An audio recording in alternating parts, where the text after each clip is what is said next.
Hello, welcome into my channel. My name is Sarah. I'm a mindset mastery coach, attachment style specialist, and transformational hypnotherapist. And today's video, we're talking about why your ex isn't actually happy with the new person. Now, I think this is so important because the majority of my clients, I mean, really honestly, about 100% of them at this point, have gone through devastating discards or breakups with either a fearful avoidant or dismissive avoidant partner. So even if they started secure, they're now leaning anxious, or maybe they were just anxious from the get-go. An anxious person is really attracted to an avoidant, and an avoidant is attracted to an anxious person because you guys are on opposite ends of the spectrum. So it's like magnets attracted to each other, right? So it makes a lot of sense. But in the long run, it doesn't work. And if you want reasons why, I've got all kinds of videos as to why this pairing is really painful, honestly. But for the sake of this video, we're talking about why and how I know, like I can tell you with certainty that your ex is not happy with this person.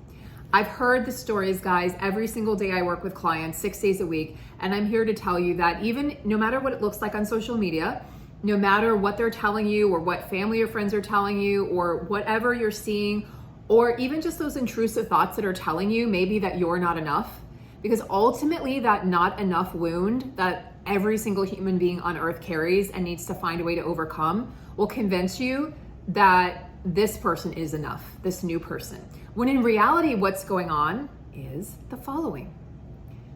Quick little pause here. If you'd like to book a personal session with me, there's a link in the description box below. And it's a 20-minute discovery call. And this is really for people who are serious about working with me and for people who really want to move forward out of those ruminating thoughts and out of those thoughts that are really holding them back, those intrusive thoughts, and just that painful sense of betrayal. I can help you with that. In fact, I can do it in as little as 4 sessions. Okay, so when your ex moves on quickly, honestly, a dismissive avoidant is somewhat more likely to do than a fearful avoidant. A fearful avoidant is less likely to move on because especially if they're in an anxious mode when the breakup happened, they're likely to ruminate. They're likely to try to decipher what happened. They're likely to really try to work on themselves and better themselves and become more secure. They're the ones who are gonna do the work. In fact, my anxious clients are they're the best clients because I will do whatever you say. I will read the book. I will watch the podcast. I will listen to the videos. I will do everything that you need me to do in order to move forward from this pain. They want to learn. An avoidant partner is more likely to do what? Ding, ding, ding, avoid. That's what they've been doing their whole life. It's their adaptation system. It's their nervous system responding to events. In their childhood, what they learned through really, I'm gonna say no intentional fault of their parents typically, but they were neglected. Their needs were neglected. And when their needs were neglected, the avoidant person learned, I have to self-soothe, and essentially I have to get away from situations that feel overwhelmingly emotional because I know that I don't know how to handle myself in those situations because it was never taught to them. It was never laid out to them. And there typically was some form of emotional neglect. But oftentimes, I don't even hear that. Oftentimes with avoidance, what you hear about is, well, I had a really good childhood. My needs were met, I was financially taken care of. But other than that, there's a sense that something was missing. And the avoidant can't really pinpoint that. And then other times I hear stories from avoidant clients where it wasn't just something was missing, but it's actually that maybe, let's say their parents were well off and that avoidant person, let's say they were typically cherished or praised for the things that they did, for their achievements, right? For the grades that they got, for being a good athlete, getting into a good college, but not exactly for who they truly were. And this is problematic for many reasons, not the least of which is that that person grows up with a deficit in a sense of self. They don't know who they are. They don't know what they want. And that sense of emotional closeness is foreign to them. So how do I know that your ex, your avoidant ex, is not just moving on at the speed of light and is suddenly happy with a new person? That new person is just another person. That new person All right, so that new person, like I said, is just another person. That person is not suddenly the person that's going to change your ex. Your ex, if they've moved on quickly or at the speed of light, they haven't done any actual internal work to shift any of their limiting beliefs and to heal their attachment wounds and to really ask their attachment system to come online. And in order to do that, they're gonna have to go to therapy. It's gonna take years, guys, to really modify their attachment system. This is not something that happens overnight. Sadly, if I could promise you that I could shift someone's nervous system overnight, I would be a billionaire, and as would anybody. This takes time. According to the experts of the world with attachment theory, attachment system, this takes time. That's not to say that they can't become more secure over time. I've seen couples work on this together. Typically what happens is the anxious person has to put in, or more secure person has to put in a little more work initially until that more avoidant person starts to come online a little bit more. We need to wake up and nudge their attachment system, right? Their attachment system is sort of turned to off. If you can imagine, let's just imagine a knob with a volume, because I do this in my hypnosis sessions. It's actually super powerful. So imagine there's a control room and there's a knob, and that knob is turned down to like 0.5. That's what's comfortable for the avoidant. Now what's comfortable for the anxious person, 11. They want, that attachment system is always on. That's why we see codependency with anxious attachers. That's why we see this innate desire and need to latch onto something outside of themselves for external validation. And then the secure person's somewhere in the middle. Sometimes their attachment system's pinged on and sometimes it's pinged off. But think about that for a second, just paint that visual picture and let that sink in for a minute. The avoidance attachment system wants to be deactivated. We need to activate that attachment system to get it to understand that it can be safe inside of a relationship, that it doesn't have to feel threatening. What feels threatening to an avoidant is closeness and intimacy. And then you ask me, well, Sarah, what if they're in a new relationship and they seem happy and they're painting it all over social media and they seem cuddly? Let me ask you a question. Weren't they like that with you in the beginning? Question mark. They probably were. In the beginning, the stakes are low. You didn't know who they were. You didn't know they had these attachment wounds. You didn't know they were gonna pull back when things got serious. You didn't know that they had the ability to deactivate inside of a relationship. You didn't know, and they didn't know. They know that there's a pattern. They know something happens, but if they haven't self-reflected, which an unhealed avoidant doesn't self-reflect, and if they haven't reflected, then they don't truly know or understand their own self, their own systems, their attachment system, their attachment wounds, their inner child stuff. They don't understand why they do what they do. They just know that there's a pattern and that romantic adult relationships don't really work out for them. There's a lack of awareness and there's a lack of insight because chances are they haven't addressed what happened in any of their relationships. So this new person represents hope to them. Maybe they think, you know what? Maybe I finally got it right. I finally got it right. This person, maybe this person's my soulmate. And that person, just like you, can feel like their soulmate because once again, guess what? That person's not challenging their attachment system because nothing's serious in the beginning. It's all fun and games. It's all light until it's not. So this is again how I know that you're avoidant. I don't care what you're seeing. I hear it all the time, every day. They look so happy, they've moved on. No, what they've done is they've replaced you.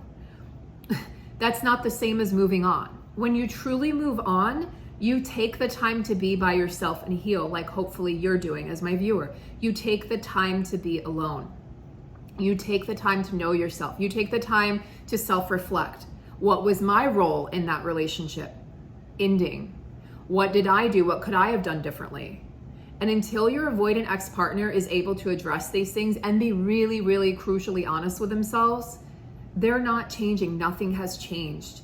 It looks like it's changed externally, but internally they're the same person. In fact, not only are they the same person, but now they have the baggage of your relationship in addition to all the previous relationships.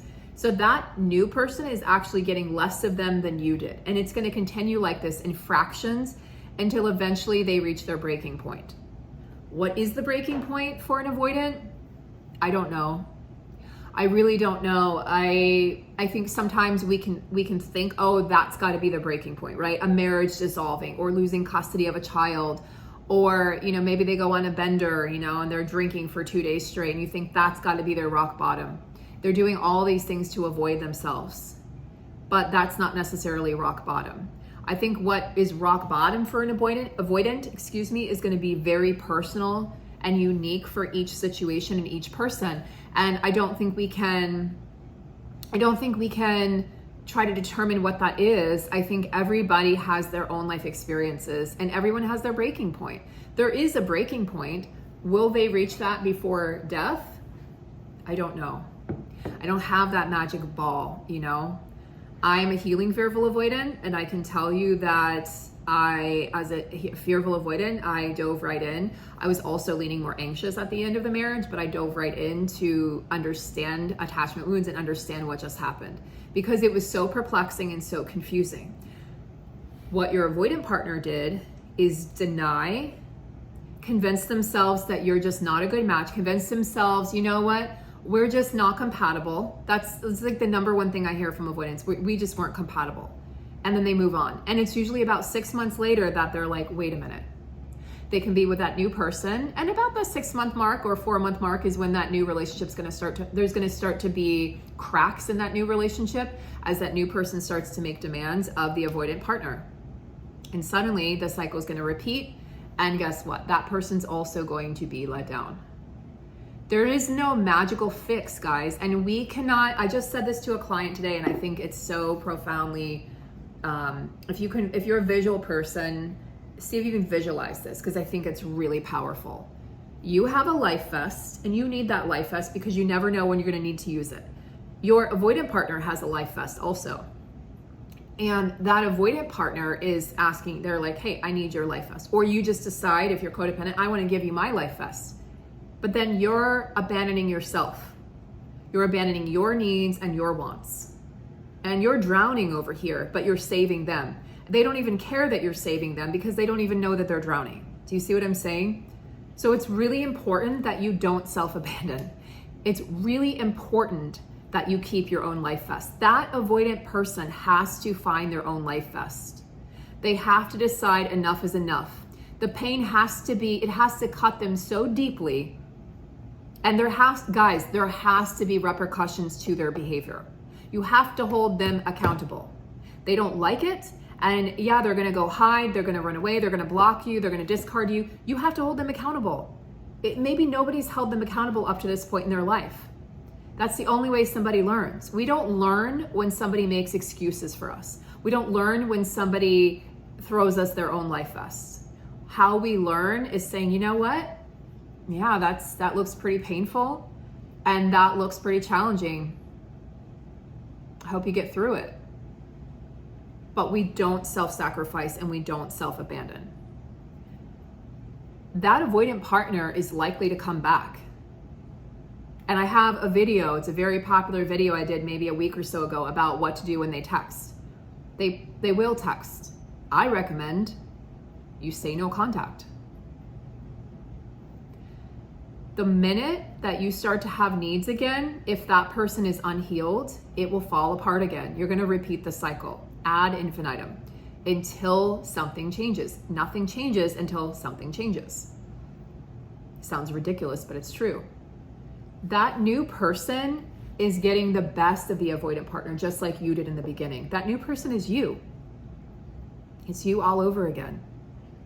They're trying to replace you. So a really good question that I get a lot, and I'm gonna end the video on this note, is clients will ask me, was I special to the avoidant? Or was I just, another one, and was I just another casualty, Again, I don't have a magic ball. I can't answer that. I'm not inside their head, thankfully. But I can say that there are people in relationships that will really affect the avoidant. And because they do feel, guys, once they feel, they sort of toss it aside. They do everything they can to deny that feeling. Like, let's say, one of their animal dies, like an animal they cared about a lot, or their animal goes missing. They won't necessarily show it externally, They won't necessarily even address the pain. They will probably just stay busy and distract themselves and dismiss the pain and avoid. But where does that go? That has to go somewhere. It can't just diminish and disappear. It has to go somewhere. And it builds up over time. That person's eventually going to explode with all of these emotions, all this unhealed pain. But what I can do for you as my client is I can help you with the power of hypnosis. It's the most incredible, effective tool that I have. And I combine that with mindset mastery coaching. And I help you question your limiting beliefs. Together, we work together as a collaborative team and partnership to question those limiting beliefs and get you into a space where you no longer feel like you need that person. And honestly, where you no longer feel like you want that person. Because ask yourself this, why do I want a person that's not healthy for me, that can't show up for me, that cannot meet my needs, that doesn't meet me where I'm at? Why do I want that person? You don't want that person. The adult you doesn't. It's a part of you. It's a limiting belief that's attracted to that person. It's your attachment system. It's an attachment to that person. That's not love. Needing somebody is not love. It's a hard, cold fact, but it's true. And the beautiful part about working with me is once we get you past this heartbreak, which we will, all aspects of your life will start to open up and amplify. You'll create abundance. You'll get that job you wanted. You'll create a life that you truly love beyond this person. Guys, there is life beyond this person, beyond heartbreak and betrayal and pain. And then that person, your ex, has to live with themselves. They have to fix themselves, but it is not your job and it never was. Take good care, guys.